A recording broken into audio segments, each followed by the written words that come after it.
Deputada Lohana lava nossa alma e esfrega verdades na cara dos bolsonaristas. Espia. Eu subi aqui hoje para falar de uma situação muito triste. Tá cheio de perfil de extrema direita hoje na internet desejando a morte do presidente Lula. E aí eu não pude deixar de entrar em alguns perfis para poder ver quem que era esse povo que tava postando coisa desejando a morte do presidente da República. Um homem que é pai, que é avô, que é bisavô, que foi presidente, foi deputado da Constituinte. Pode gostar, pode não gostar, mas é uma figura importante na história do país. E o povo tudo tá lá na bio do Instagram assim: cristão, Deus, alguns versículos bíblicos. Um povo que fala que é cristão e deseja a morte de alguém, sinceramente, gente, me desculpem, inclusive o linguajar, mas é um pessoal que vai de tobogã pro inferno. Não é de outra coisa. Porque você desejar a morte de alguém no momento em que a pessoa tem uma hemorragia, porque teve uma queda, tava com dor de cabeça forte, uma pessoa que tá trabalhando, que tá tentando cuidar do país, você pode até não concordar, mas que tá tentando, não é coisa de gente que fala que acredita em Deus. E eu acho que a extrema-direita tá num ponto de sofrimento muito grande, doutor Jean. Eles têm que estar mesmo, porque esse povo não conseguiu ganhar a eleição. Eles não deram conta. Eles estavam com a máquina na mão, aprovaram a PEC kamikaze de 41 bilhões para tentar comprar a reeleição. Eles estavam aniquilando os adversários deles pelo território, falando inclusive em metralhar adversário político, e não deram conta. O capital econômico todo do lado deles, parte da imprensa mobilizada do lado deles, e eles não deram conta de ter vitória eleitoral. Então esse povo tem que ficar mesmo com muito sofrimento. Eu só não acho que esse sofrimento justifica desejar a morte de alguém. Tem gente que acha. Mas como eles estão nessa situação horrorosa, eu acho que cabe uma análise de conjuntura sobre o quanto é triste quando ao seu campo político o que restou é desejar a morte de alguém, porque você não ganha a eleição desse alguém, né? Então você fica desejando que essa pessoa morra. A outra coisa que eu acho que é importante lembrar é que o Lula não é o Bolsonaro. E isso é muito importante. O Lula resistiu a 580 dias de prisão. O Bolsonaro, que não é uma pessoa conhecida pela sua coragem, muito pelo contrário,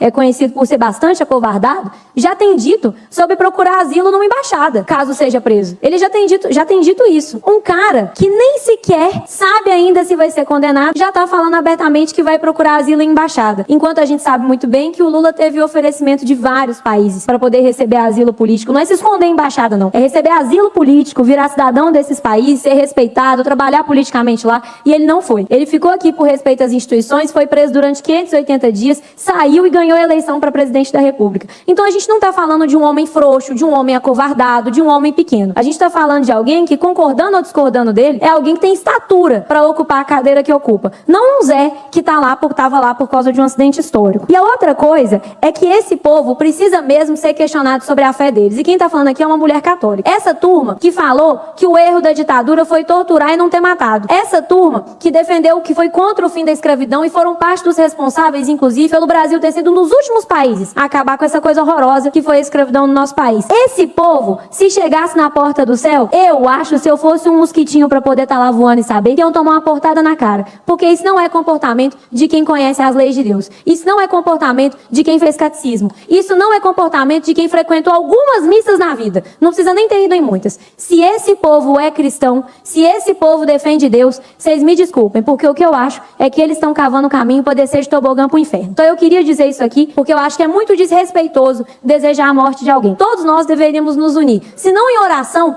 pelo presidente Lula, pela recuperação dele, pelo menos em silêncio. Porque uma das coisas que a gente aprende também quando a gente frequenta a igreja minimamente é que quando a gente fala, é prata, mas quando a gente ouve, é ouro. Então se não tem nada de bom para falar, fica calado sobre esse assunto, porque o presidente da República internado não é bom para ninguém. Obrigada, presidente.